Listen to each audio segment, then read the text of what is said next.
Well, Toronto-based humanitarian organization GlobalMedic is launching a new special operations unit designed to reach people in hard-to-access areas during disasters.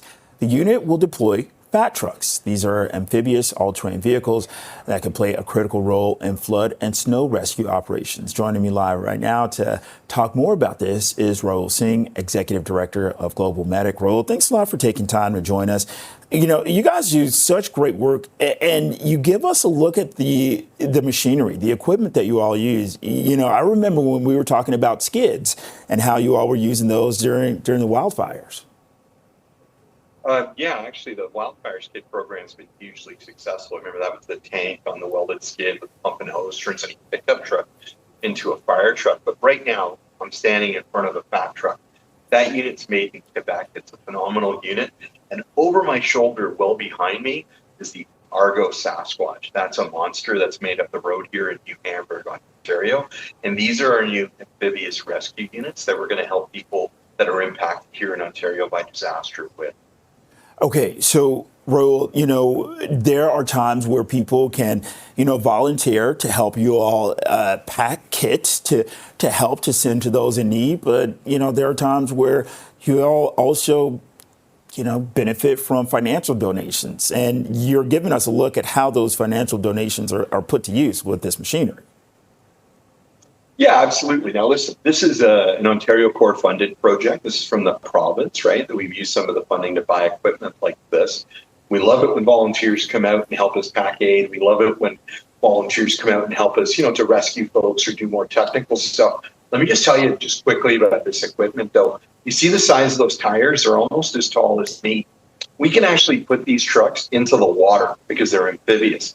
So if we had massive flooding, like think of a typhoon or a hurricane going through like Houston, and you see all those neighborhoods that are flooded out. If we had an event like that, we could go rescue people that were cut off by the water or bring them supplies. If we had a massive snowstorm, just think back to up north just last winter, 150 centimeters in a few days. We could reach grandma if she slips and breaks her hip and have to take her out by stretcher, or she's in a neighborhood cut off. We could bring hydro workers into areas to restore hydro lines. Well, like these things will go anywhere, and it's great to be the first civilian team with this capacity. Well, we're watching video footage of these machines, you know, this equipment coming out of the water. Let's talk about how this is a game changer when it comes to helping ourselves, helping our sisters and brothers in need. Well, I mean, just think about it. Like you often can't get to people that are trapped or cut off because you don't have the right equipment.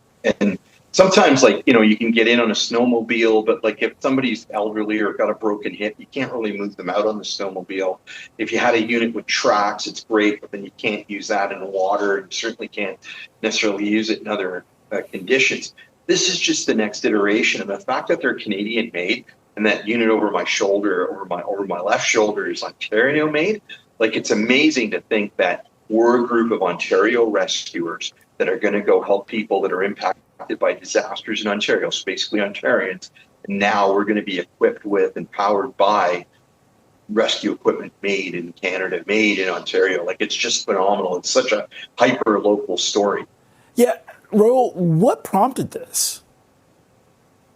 Well, I mean, look, just think back in recent history, right? You remember you had the whiteouts on the highway, and the Niagara Regional Police were asking people to go out on snowmobiles to rescue drivers.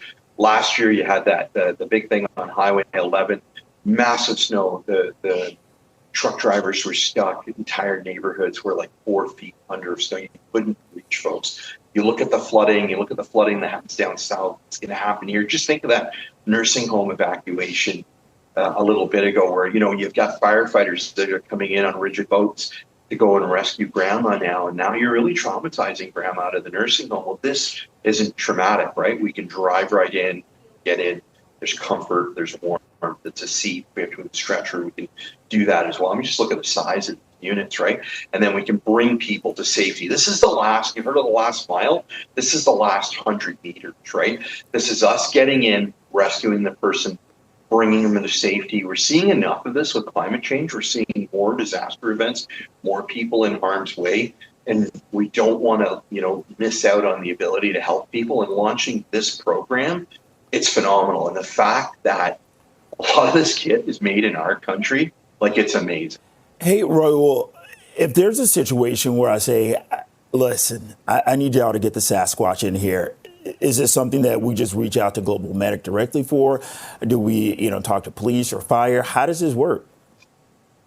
Okay, so just think of this in the big picture now. Let's say we had a state of emergency declared in Ontario, or storms coming in. All the municipalities, the local fire chiefs, the local paramedic services, the local police departments are all preparing for what's inbound, whether it's a storm, snowstorm, an ice storm, or what have you, right? And then they're looking at capacity that is available to come in.